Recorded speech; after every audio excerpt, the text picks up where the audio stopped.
Hey, what's up, everybody? We're the Hannahs, and this is Love, Faith, and Fire. I'm Stacey Joy, a beauty and fashion creator. And I'm Andrew. I'm a former pastor, and I have a master's of divinity and theology.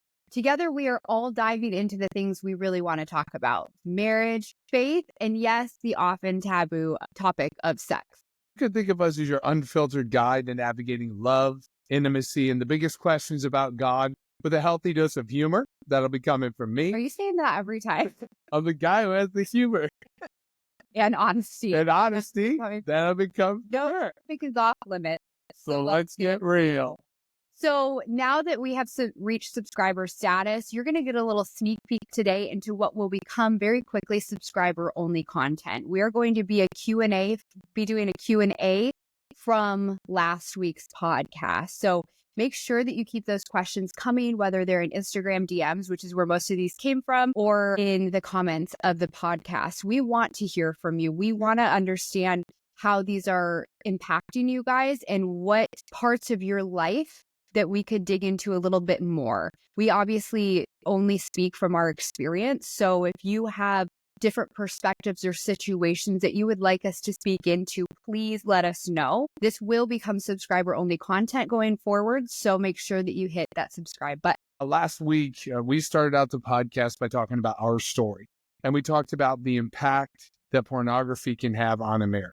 And it was specifically about our marriage and how I struggled from the age of 6 years old to about the age of 26 years old. And with an addiction to pornography, which the Lord broke just shortly before Stacey and I went into our marriage. But just because the pornography addiction had broken, it did not mean that it did not continue to affect us. The illustration I used was if somebody spun you on a merry-go-round, and the moment you get off, you're still affected by that. And so marriages are still affected by one of the individuals or both of the individuals being addicted to pornography. Yeah. So we reached out to you this week and we said, hey, is there anything else you want us to talk about regarding this? Or there follow-up questions you have? Yeah. And so here's a few of them. So Andrew's going to ask them to me. Most of them were directed to me. If you don't follow me on Instagram, it's at Stacey Joy Hannah. Our new Instagram for this podcast is at Love, Faith, and Fire. I think it's just at Love, Faith, and Fire. I will link it in the podcast description. And we're also each week going to link any resources that we referenced, whether they're sermons or books. If they're linkable, they'll be there. So we love resources. We love being able to give you guys those. So you can go deeper beyond just a 30-minute podcast a week. And it won't just be the Love, Faith, and Fire podcast. We're going to be doing a lot of other pieces as well to be able to supplement with theology, different things we do with our kids, and just all of the things that we do outside Christian living. Yeah, Christian living. Yeah. So as we were talking last week, so the first question, we talked about how it breaks trust when you have somebody who's looking at pornographic material in a relationship. So the first question here is, Stacey, how did you know you could trust me again? Yeah, this was asked by someone who's not married. And she was asking, going into thinking about getting married, how would she know that someone's trustworthy when it comes to this area if they've previously looked at pornography? For me, one of the biggest things that I saw Andrew do was be willing to have no privacy. And I know that that's not real popular in this world where you don't need to even give each other your passwords to your devices. That's intrusive, that's domineering, that's controlling. I completely disagree. When you're married, you should have full access to everything because there's no secrets when you're married. What's his is mine and what's mine is his. And having open everything also helps alleviate any sneakiness. You hold each other accountable differently. So when he stopped looking at pornography, we instituted a full open everything policy. And he was not only willing, he was a champion of that. Yeah, I think that's important. It wasn't like Stacey came to me and said, I'm going to see your devices. I'm going to have your passwords. I'm going to do this. It wasn't that at all. It was, how can we do this together? Yeah. And what would help me, what did help me and has helped me is knowing that at any point she can go in and check my history. She can look at my text messages, because this isn't just something that is, it can lead to other things as well. If you're not careful with your technology, you can be talking to somebody in an inappropriate way via text message, or talking to somebody in a way like opposite gender that you don't even realize could be construed a certain way. Yeah. And that's what we're here for, is to help, like, no, don't, like, that's not helpful. So we instituted that, and that was huge. And it's still like that to this day. We've been married for almost 12 years. And we know, honestly, the amount of times that I go through his phone is maybe like once a year. Like, it's not often. But if at any point I was like, hey, let me just, browse through it or whatever, it's absolutely, of course you can. There's no secrets. And knowing that he was not only willing, but excited about, yes, absolutely, I want you to hold me accountable. I want to know that at any moment you can look. That for me was a huge green light, that he didn't fight that at all. I've heard mentors, not ours, but others, say that that's not necessary. I disagree. I think that it's really important to have open communication. That helped rebuild trust for me. It helped rebuild trust, knowing that every time I looked at his phone or his computer or whatever, trust was built, not just in what his devices, but his character, knowing that hadn't been a thing. And you guys know, we women can be detectives. We know how to look through all the things and find out what's going on. He also then instated putting Covenant Eyes on his computer. There were other programs that you put on, right? Wasn't there another one? It was mostly just Covenant Eyes. There was another one. I forgot the name. So how does that work? You picked a mentor. Yeah, and you have it sent to them. And can you explain how Covenant Eyes works? So basically, the way the Covenant Eyes works is you set up blocks upon it. You set up blocks upon it. You set up blocks on it, and it's just for websites that are above certain ratings. And what it does is it not only blocks we you. We that together. What right. We wanted that to be together. Not only blocks you if you try and go into those websites, but it sends an email to a mentor or to whoever you want it to that says, hey, this person tried to look at this website. So you have accountability, and it also helps you to not go into those websites as well. Yeah, if they're sneaky, like incognito browsing, it also sends up a red flag. So those went to me, and I think you had 2 mentors or friends that those went to for a while. I don't get those anymore, but still now I think those get sent to. Do those still get sent or no? No. No? We did that for a long time though. Years and years and years and years. Until I felt comfortable. So long story short, there needs to be a zero pushback towards having everything be open, each other's passwords, everything. If there was hesitancy at all, we would have been in a much different spot. The question becomes, are you willing to do anything it takes? You guys will hear us say this all the time.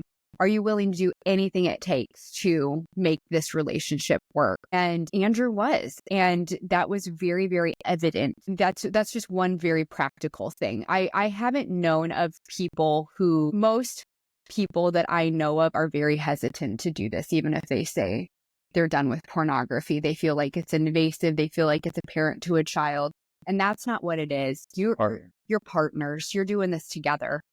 So part of that is our view of what we believe marriage is actually all about. We believe marriage is to make each other more like Jesus.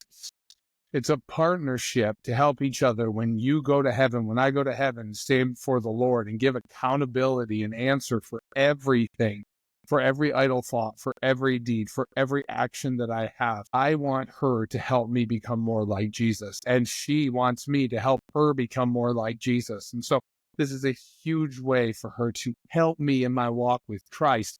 Because Psalm 51, when David sins with Bathsheba, he has an affair and he kills her husband. And there's a lot of things that happen, and David sins against a lot of people in that. But in Psalm 51, when David confesses his sin, he says to God, against you and you only have I sinned. Because he realized that ultimately that's who he was sinning against. But part of that, in order to make this work, it also takes the woman not being dominating and overbearing with it. You can't be obnoxious about it. Yeah. It can't be like let me see your phone. You can't treat him like a child. And I think that's probably why guys are often like a little hands off, because women will take this and run with it. Don't do that. If you actually want this to work, you have to respect him. You have to treat him like a man. You have to treat him like a peer. And you can't belittle him as you do this, because him doing that is very vulnerable. Getting to the point where he's so ready to be rid of his sin and say, like, you can have full access to everything. That's very humble. That's very vulnerable. Don't make it worse by demeaning him and belittling him in how you approach him with this. Okay. Question number 2. What did true turning away look like? Oh, that was part of the same question. This is number 2. Okay. Question number 2. How did you get over the feeling of never being enough, Stace? I think women struggle with this long term. Even women who say, I don't care what anyone thinks of me, lies. Everyone cares to some extent. The extent to which we all care is very different. But I think it's kind of an intrinsic feeling like we'll never be enough. And if that wasn't intrinsically part of women, we wouldn't have these huge movements of no one can tell me what to do. And I mean, why am I blanking? Feminist movement? These feminist movements, even within churches, like, anyways, I grew up with parents who instilled in me my value and my worth in the Lord. Psalm 139, I memorized as a young teen, and it's something that I'm working on with my daughter now too, who's 9. That has been a lifelong grounding for me of my value. I praise you, God, because I am fearfully and wonderfully made. My frame was not hidden from you when I was made in that secret place, when I was woven together in the depths of the earth. Your eyes saw my unformed body. We are made precious by God, and no one can take that value away from us. No one, no amount of abuse, no amount of neglect, nothing. And hear me say that even if you grew up in an abusive home, you have value that no one can take away from you because you are made in the image of God. That's what makes humans different than animals.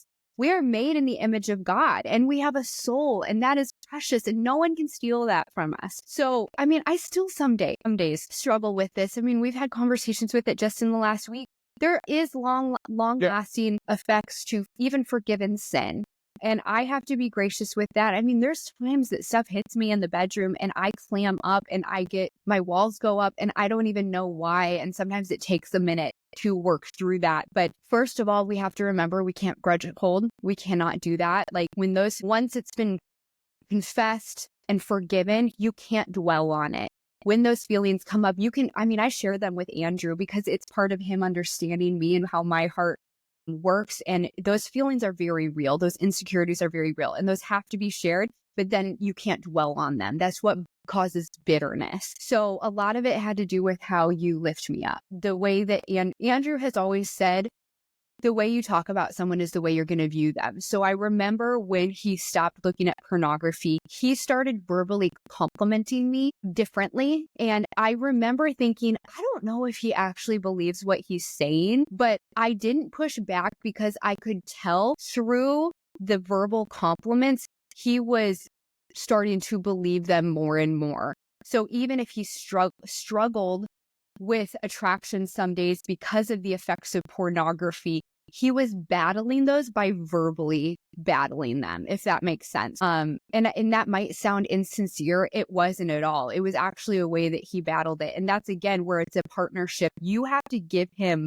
the freedom to be able to overcome this. And part of that is giving grace for stuff like that. And I think even to this day, both of us, like if we're mad at each other, one of the best ways that we can overcome that is saying, I love you, saying, I cherish you, even when we're really mad at each other, saying, I do love X, Y, and Z about you, because you're reminding yourself of truth.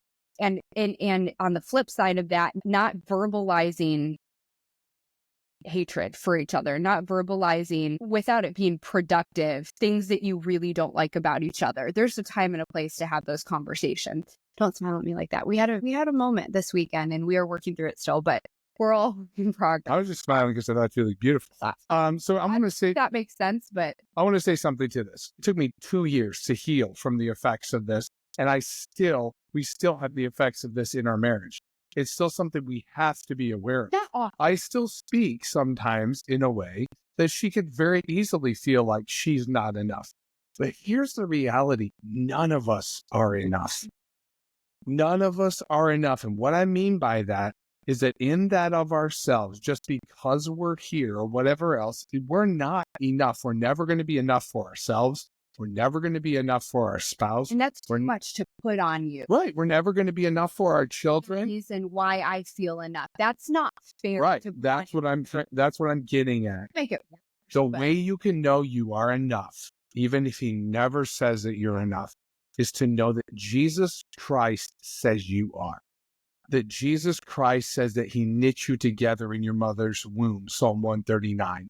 that Ephesians says that he chose you before the foundations of the world if you know Christ as your Lord and Savior. It says that you were adopted and loved and cherished and made holy and precious and purified and beautiful. You have to start doing work in identity when it comes to your identity in Jesus Christ. I think that's a really good point, and that is what helped me more than anything, because the emotions here do go up and down in every marriage. Yeah, I stink. But I really can stink sometimes still. Me too. And if I looked at you for a sense of this guy's job is to make me feel like I am always enough, our marriage would be horrible, because you will never do that for me. I will never do that fully for you, because we're both broken people who suck big time sometimes. That's why I said It'll take pressure off. Right.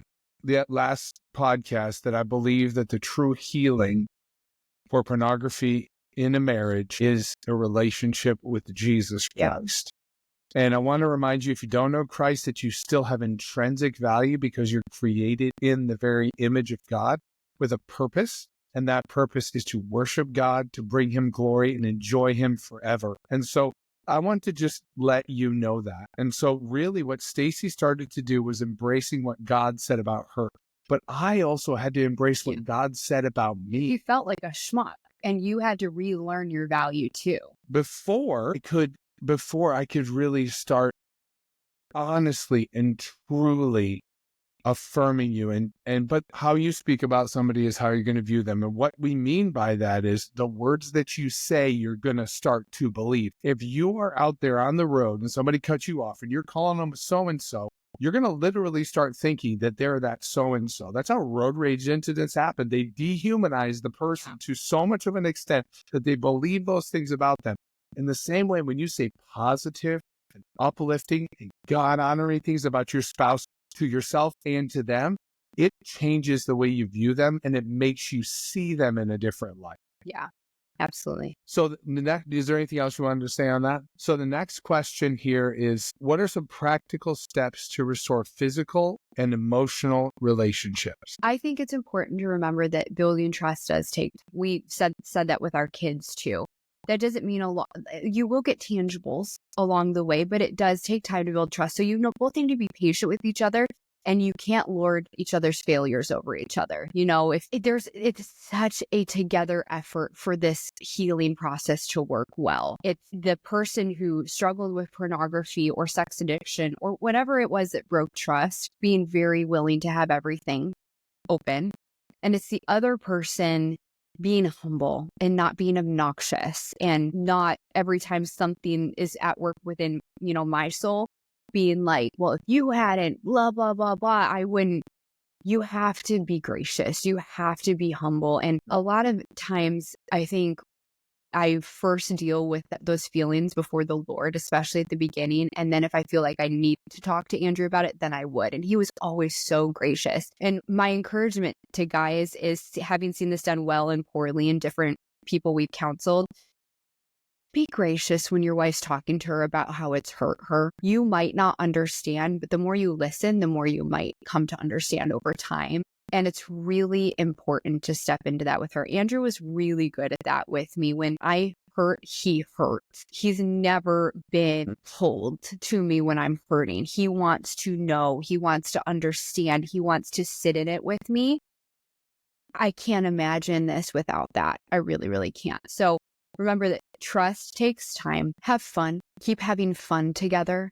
Fun breeds emotional intimacy. A lot of times when we get married, we stop dating. That's why we're so big on date all the time. Date regularly. Make it a part of your budget. Show what we value based on our time and our money. And what do we value more than God and our marriage? So show you prioritize your marriage with your money and your time. Create memories. Go on weekend getaways. Go play paintball together. Go axe throwing. I don't know. Not at each other. No. I had that idea one time. I was like, we're not quite there yet. No, but axe throwing's fun. Create new memories. Go to concerts. That's the kind of stuff that helped you get close to each other when you started your relationship, was creating memories together, doing fun activities together. So a lot of working through this stuff is really brutal. It's really heavy. It's really hard. And I think as the healing happens, it's even more necessary to be doing those fun things together, to remembering why you married him. We enjoyed these mutual activities together. Like Andrew and I love working out together. It's really, really fun for us. So like going to the gym together, laughing together, playing games together, that we do have a list of banned games. We are both so competitive. We can't play certain games together. Because I beat her in these games every single time. You do not beat me in Ticket to Ride. I whoop your butt literally every time. Okay, so there's 6 games on my side that I beat her at every single time. And then there's Ticket to Ride on her side. So I'm not a good user when he keeps winning. But that helped us a lot in those years where it was brutal. We didn't have money. I say like go to a concert. We couldn't afford any of that. We would go get a Starbucks to split and go on a walk. We would go to free art galleries. We would go to Barnes & Noble and find funny books and look at them together. One of the dates I remember, we split a sub. It didn't make me cry. It was really sweet. We literally had nothing. We split a sub and we went and sat by a lake and listened to music that we really loved. You know, like those mutual common interests have to be remembered when healing from something like this.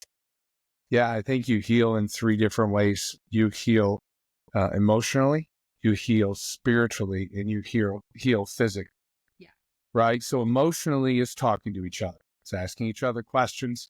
It's asking her how this affected her. And those are going to be hard things to hear. Hearing her is so important. I've learned over the years, and I think a lot of guys can agree with me, it's so important for your wife to feel like she's been heard. And we like to be heard as well. We just don't necessarily admit to that. But we really do like to be heard. A nice flex, dear. So the second one, right, is spiritually. And I would say that's actually the primary one. You need to grow together spiritually. Yeah. I'd recommend listening to sermons together. Oh, that time is so precious. We love doing it. We try to listen to a sermon together. We pause it so many times because it starts so many different conversations. Don't ever get far. We get like 4 minutes in because we keep pausing it and talking. Which is so good. Yeah. Because those things are so very, very important. Having those discussions, connecting in that way, and then connecting physically. What I mean by physically is stop at the end of the night, look into each other's eyes, and shut out everything else. Yeah. And just say, hey, what's up? I'm Andrew. Okay. Funny story. We got a card game, a strip poker game yesterday, and we can't play because both of us are like literally dead sick right now. And we opened the back, and the back says, find a time when you have 2 to 3 hours, yeah. Uninterrupted time. And we've all started laughing. We're like, the person who made this does not have children. Like, I might be able to find a half an hour of uninterrupted time once they're all in bed. 2 to 3 hours. This is for a weekend getaway. 2 to 3 hours of uninterrupted time. I told my daughter the other day, I wish somebody would just put me in a timeout. Like, I wish I could get grounded. She got grounded for the entire day. And so she got to sit in her room and read books all day. I was like, please ground me. That sounds awesome. So physically as well, though, the touching outside of the bedroom. Yeah. Putting your arm on her. Like, rubbing her head. Your heart when I scratch your head. And when you put your head on my shoulder, put your head on my shoulder. No, but for real though. In church, he always goes.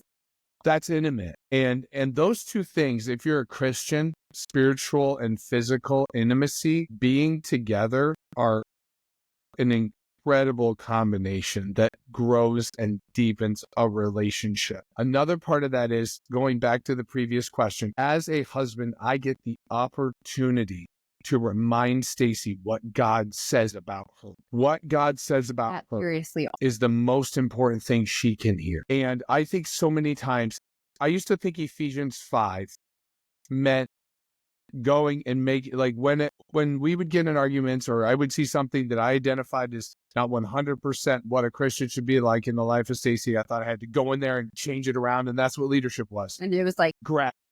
But the reality is that Ephesians chapter 5 says, wash her with the water of the word. And it's healing. Not your words, the word. Yeah. The word of God, which is the river of life, which is that healing balm. And so that's what I would say in this. You need to speak the word of God over her. You need to pray together specific things about her. Say who she is in Jesus. Say what you see in her. Pray those things over her and be okay with saying those things to each other. That will build intimacy. It will build it will build trust and it will build closeness. Yeah. Amen. So that's what we have for y'all today. This is going to look at what subscriber-only content is going to look like. It's going to be a little bit more casual, a little bit more laid back, but these are actual questions y'all submitted. Make sure that you go on our podcast Instagram, my personal Instagram. If you're a girl, ladies only, we do fashion over there. It's like a man walking into a boutique. You don't need to be there if you're a dude. But that's why we created the podcast. And then if you want to watch the video of these podcasts, we are on YouTube. It's Love, Faith, and Fire podcast on YouTube, where you can watch the video. So you can see Andrew's cloaking muscles every time we talk. You see me just trying to move around so I don't look like a doofus over here in the whole video. No, but we are just praying over each one of these podcasts. We really pray that as we go forward, we can really talk more about marriage, about family, about parenting, and about God and how he views these things, what the Bible says, and the truth of these things. I want to encourage you. I want to encourage you that we're praying for you, and we're praying that God uses these to do a mighty work in your life, and that God would do far more abundantly than we could ask or imagine through his power at work within us. Have a good week. May God bless. Bye.